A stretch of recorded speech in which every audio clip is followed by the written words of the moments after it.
Naku po mga kababayan, marami na nga pong naghahanap kay Pangulong Bongbong Marcos na tila ba ilang araw na daw absent mga kababayan at hindi nagpapakita. Naku, ikakagulat nyo itong balita na ito dahil mayroon daw nagsiwalat ng tunay na karamdaman ni Pangulong Bongbong Marcos. Di ko alam kung chismis ba ito o tunay. Pero marami kasi nagtatanong bakit hanggang ngayon absent pa din. At imbis na si Pangulong Bongbong Marcos daw ang humarap, si Ralph Recto daw ang humarap mga kababayan sa mga isinigawang mga parangal dito sa palasyo mga kababayan. Yun yung nakapagtataka. Dapat 'di ba si Pangulong Bongbong Marcos? Bakit ganon mga kababayan? Pati dito po sa si General Macanas ay napaano na nga rin po mga kababayan.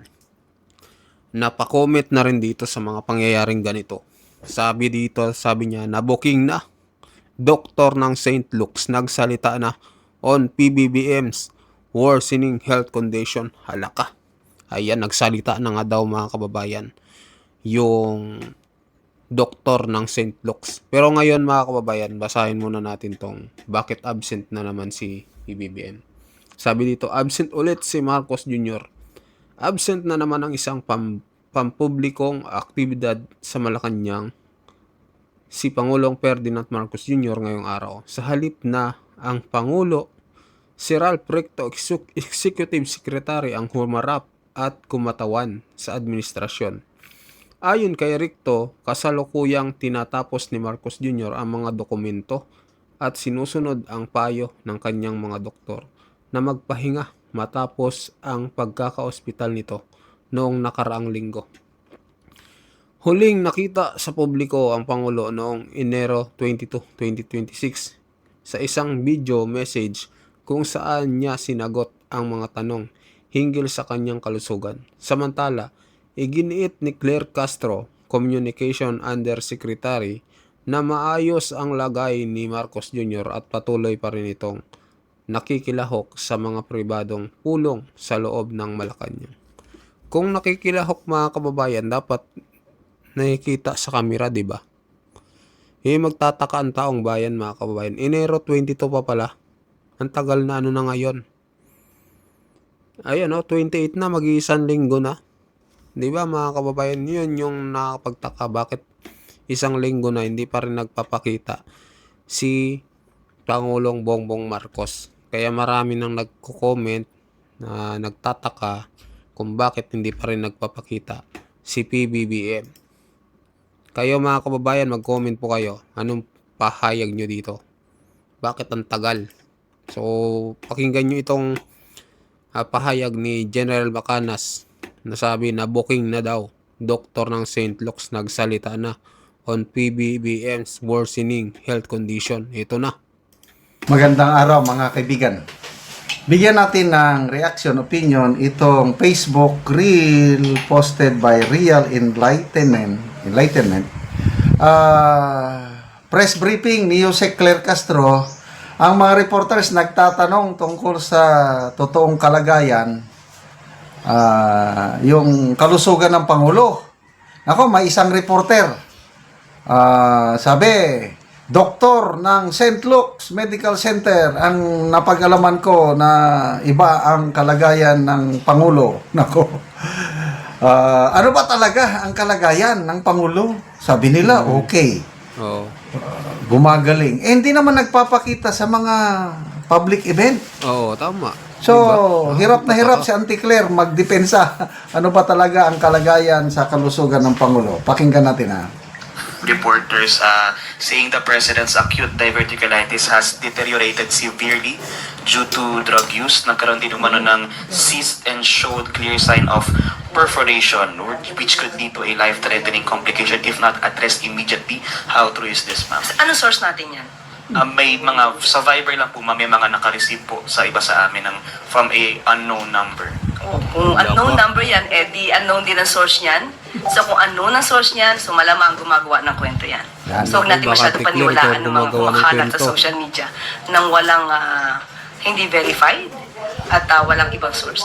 Yung kumalat po ay unknown source. Mayroon po akong source, doktor ko ito.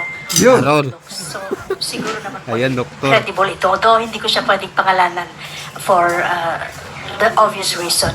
Pero hindi po ba mas makabubuti kung magbigay na lamang po ng medical bulletin? Sandali, ulitin natin na. Ayan na. Ang galing ni Auntie Claire, ano? Kanina mo nabalitaan sa unang reporter. Unknown number. Unknown, sir, wala. Wala yan, mahina yan. Ito ang babaeng reporter, doktor ng St. Wala Luke's kang lusot dyan, nagsabi Auntie Claire. na malala ang kondisyon ng Pangulo.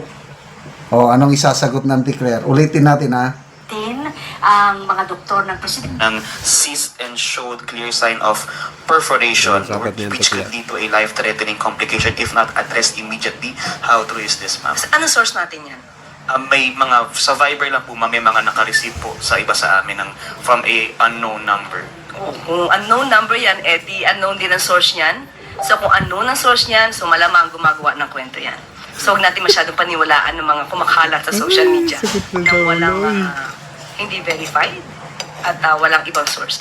Yung kumalat po ay unknown source. Mayroon po akong source, doktor po ito sa Ayan na, St. doktor. Luke's. Wow! Siguro naman po ay credible ito. Though hindi ko siya pwedeng pangalanan Tama. for the obvious reason. Pero hindi po ba mas makabubuti kung magbigay na lamang po ng medical bulletin ang mga doktor ng presidente para malaman po ng taong bayan yung tunay niyang kalagayan since Tama. nag-aalala po Oo. ang lahat para sa kanyang kondisyon dahil siya po yung ating ama ng bayan. Oo, tama. Kung doktor po yun ang St. Luke, siya po ba ang doktor ng Pangulo? Hindi po tayo maaaring magbigay ng amang opinyon kung hindi naman manggagaling mismo sa doktor ng Pangulo at hindi manggagaling sa Pangulo. Sinabi po ng Pangulo, hindi po life-threatening, nakaramdam po siya ng konting sakit, at yan naman po ay tinutugunan ng kanyang mga doktor. At ngayon po ay nakikita natin sa iba-ibang activities katulad po ng oath-taking sa harapan po mismo ni General Natates, makikita at naka-attend pa po siya ng EDC. Halos umabot po yata ito ng 2 oras. So, hindi po tayo makakatugon sa mga source na hindi nababanggit kung kanino galing. Yung medical bulletin from the doctors themselves po, hindi pa pwede mas makabubuti kung sila na mismo ang magbigay ng medical bulletin. Sa ating pagkakalam po, pagka naglabas ng medical bulletin, dapat si serious illness. Kung sinabi ng Pangulo na hindi to life-threatening, so ba't kailanganin po sa ngayon ang medical treatment? Medical bulletin. Samantalang kami naman po ay nagpo-provide sa inyo kung anong ang kalagayan ng kalusugan ng Pangulo.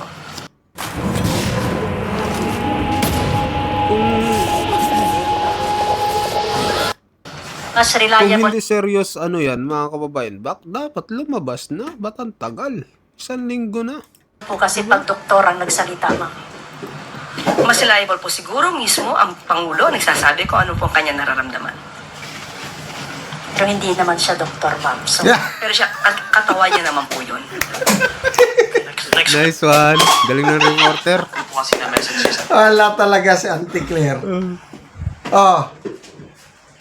Believe ako sa reporter na yun, yung babae. Di ba? Mas kapani-paniwala kung doktor ang magsabi sa totoong kalagayan ng presidente. Tama. Bakit ayaw nilang sabihin? Presidente siya ng bayan, karapatan. Auntie Claire, karapatan ng taong bayan malaman ang totoo. Hindi porket nagsasalita kayo, maniniwala na kami. Ang dami niya ng mga paliwanag na hindi naman kapanipaniwala. Ang Pangulo, ang dami niya ng sinasabi na hindi naman yon ang tunay na nangyayari. Ang paniniwalaan namin, doktor. Ganon lang po kasimple, Auntie Claire. Hindi si Pangulo.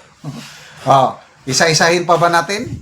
Yung sinasabi ng Pangulo na iba naman nangyari. I-review natin. KOJC na raid. Kailan ba yun? 2024. Ano sabi ng Pangulo? Walang human rights. Dahil ang mga pulis pumasok doon, walang baril. Ano ang totoo? May baril o wala? Sagutin nyo, Auntie Claire. Ano pa? Nung bago mag-eleksyon, May 12, bago ako bababa sa pwesto, matatapos na ang subway sa 2028. Yan ang kanyang pahayag, ha? Anong sabi ng DOTR Secretary? Anong sabi ng NEDA o DepEd? Hindi matatapos yan. Madidili yan dahil sa kulang-kulang ang funding. Pinaka-earliest na pagtapos ng subway is 2032. Oh, ano pa? Nung kampanyahan, midterm election, si MMDA Chairman Tolentino ang unang dumating sa Tacloban pagkatapos ng Bagyo Yolanda. Ayun ang sinabi niya. Anong totoo? Si Tatay Digong natin ang naunang dumating doon. Ang dami ng pronouncement ang Pangulo na ang sarap pakinggan. Example, bago ako matapos sa aking termino 2028, wala nang magugutom na Pilipino. Wow! Galing. Yun ang kanyang pangarap. Ano? Totoo ba? Magkakatotoo ba na bago siya bababa sa pwesto, wala nang magugutom na Pilipino? Ano ba?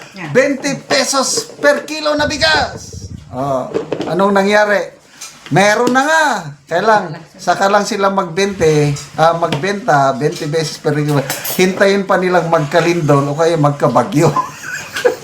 Oh, maniniwala pa ba tayo sa sasabihin ng Pangulo na ayos na siya? Malaman natin, tama, ang kanyang tunay na kalagayan. Medical bulletin. Magsalitang mga doktor, ganun lang yun. Huwag nyo kaming bilugin ng ulo, we are not born yesterday, na kung anong sinabi ng Pangulo, yun na yun. No. Kung anong sinabi ng Anticlair, yun na yun. No. We need a medical bulletin from the doctors themselves. As simple as that. Salamat po mga... So, ayun mga kababayan, ano masasabi nyo dito? Antindi, no? Antindi ng reporter, mga kababayan, no? Talagang sabi niya, mas kapani-paniwalaan daw si PBBM. Sabi nung reporter, doktor po ba siya? binara dun si Anticlair, mga kababayan, no? Matindi din yung reporter. Grabe, palakpakan yung reporter. Magaling, magaling. Ayun mga kababayan, mag-comment po kayo, mag-like at mag-subscribe sa ating video. At sa mga bagong pasok diyan, pa-subscribe din po ng ating channel mga kababayan. Maraming salamat po.